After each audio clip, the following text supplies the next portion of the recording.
여성이 후다닥 바지춤을 추켜 올리더니 운전석 쪽으로 옮겨타 도주를 시도합니다. 그러니까 이 사람이 근데 경찰이라는 거잖아요. 미성년자인 거 알았잖아.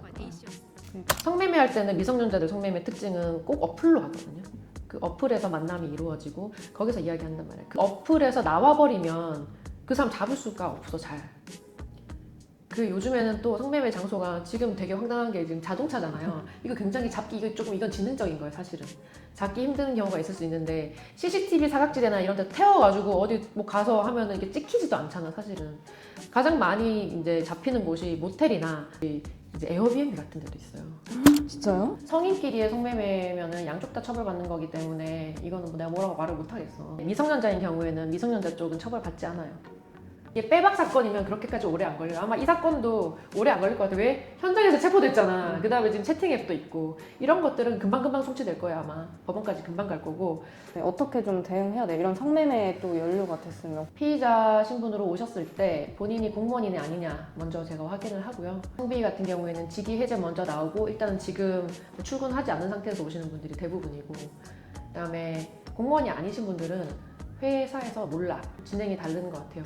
공무원 같은 경우에는 일단 경찰 단계에서 연락이 갈 수도 있는데 보통은 경찰 단계에서 이제 수사 진행이 된다라고 하면서 수사 통보가 기관으로 가요. 그 해당 공무원이 소속된 기관에서는 직위해제를 하든 이렇게 발빠르게 하는데, 이거 보니까 체포된 다음 날 직위해제 되는 걸로 봤을 때는 아마 이게 경찰 조직이어서 굉장히 빨랐던 것 같아요. 경찰 조직이 아니고 만약에 여기가 뭐 다른 공무원 조직이었다 그러면은 그렇게 하루 이틀 만에 직위 해제되는 경우는 잘은 없었긴 한 것 같아요. 그리고 아무리 긴급 체포라도 통보 자체가 그렇게 빨리 가지는 않는 것 같아요. 그러니까 일반적으로는 이제 검찰 단계에서 수사 통보가 가는데 경찰 단계에서 오는 경우도 있고 한데 여기는 체포 단계에서 바로 통보가 간 거지 어떻게 보면은. 그러니까 자기 기관에서 자기 체포했으니까 그냥 바로 직위 해제 굉장히 신속하게 된 것 같아요. 보통 하루 만에 이렇게 직위 해제 되진 않아요. 오실 때 공무원인 거 확인하고 나면은 이제 말씀을 드리는 게 형사사건하고 징계사건하고 두 개 다 이제 대비를 해야 된다라고 말씀을 드리고, 성비위 같은 경우에는 품위유지 위반이라는 큰 틀 안에 있는 그 구체의 비위거든요. 그러면 우리가 공무원 징계령이라는 그 법률이 있어요. 여기 보면 성매매가 또 별도로 있는데 해임 파면까지 되는 경우가 굉장히 많고, 만약에 본인이 정말로 억울하신 상황이다 라고 한다면은 이제 소송을 감수하셔야지. 특히 교육청이나 이런 교육기관 관련 선생님이나 아니면 거기 일반 공무원분들은 다른 기관에 비해서 좀 청렴도를 굉장히 요구하는 기관이다 보니까 다른 데에 비해서 좀 많이 세게 나오는 것 같아요 제가 봤을 때는. 그래서 파면 해임 기본으로 많이 가는데 그렇게 될 때까지 걸리는 시간이 한두 달밖에 안 걸려요. 소청은 한 달 안에 해야 되거든요. 소청이 이제 불복하는 소청을 한 달 안에 해야 되는데 아직 형사사건이 결론이 안 나오고 있어 대부분은. 소청할 때까지도. 그러면 소청을 해놓고 그다음에 소청에서도 당연히 경찰 결론은 없으니까 여기서도 기각. 그러면은 소청한 때로부터 또 90일 안에 행정소송 진행해야 되고 90일 안에 행정소송 진행 안 하면은 평생 그냥 못하는, 또 이제 행정소송까지 걸어놔야 돼요. 왜냐면은 그때까지도 또 아직도 검찰 결론이 안 나와 있어. 공무원이 성 이런 비위 행위로 징계위원회에 해부됐을 때 변호사님이 가장 중요하게 생각하는 건 뭐예요? 이게 공무원인 경우에는 또 제가 신경 쓰는 포인트는 내가 소속된 기관에서는 아직 그 수사기관에서 갖고 있는 그만큼의 수사 자료가 다 없단 말이야.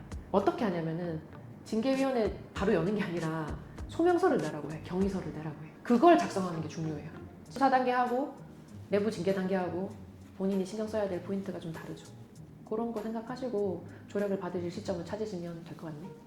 범죄를 저질렀다고 일단 기소가 돼서 오신 분들, 해임이나 파면에 대해서 오신 분들, 그런 분들이긴 하지만 이제는 대화를 많이 나누고 얘기를 많이 듣고 혹시라도 그 대화 내용 속에서 좀 흡수할 내용이 있는지, 혹시라도 참작 사정이 있는지 그런 것들도 찾아내야 되는데 그거를 깊게 대화해보지 못하면은 그냥 넘어가는 경우가 많아서 첫 번째 경찰 조사 갈 때가 가장 중요한 것 같아요. 그때가 제일 신경 쓰이고, 그렇기 때문에 그거 준비할 때가 가장 많은 시간과 노력과, 그리고 의뢰인들도 가장 저랑 많이 만나는 시간이 경찰 조사 받기 직전, 그때가 제일 신경 쓰는 지점이라고 할 수 있고, 경찰에 가서 중요한 점은 경찰들은 이미 이제 둘 중에 하나예요.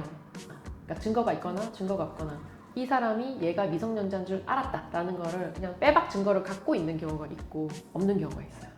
그러면은 그 상황에서 판단을 해야지. 그러니까 우리 의뢰인은 정말 몰랐다고만 나한테 얘기해 계속.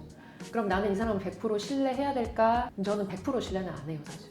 왜냐면 이 사람이 기억이 왜곡된 걸 수도 있고 여러 번 하는 경우가 있어요, 이분이. 한 번으로 아니고. 그래서 이게 N차인데 네.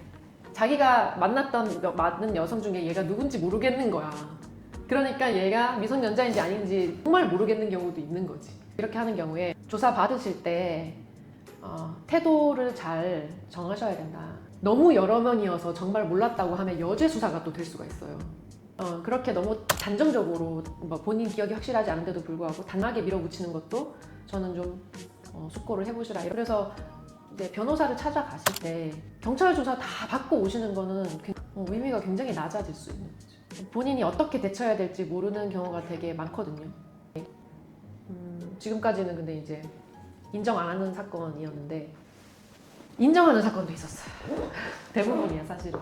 우리나라에선 어쨌든 아직까지도 성매매는 불법이고 범죄자가 될 수 있죠. 그런데 이제 어쨌든 본인이 성매매를 해서 적발이 됐을 때 상대방이 미성년자다. 그러면 이거는 심각한 문제로 인식하셔야 되고 용서와 합의를 하려는데 만전을 기울여야 되는데 미성년자인 줄 몰랐다 뭐 아니면은 나도 함정에 빠졌다 이런 부질없는 주장하시는데 노력을 기울이시기에 보다는 합의를 하시는 게 현실적인 조언인 것 같습니다.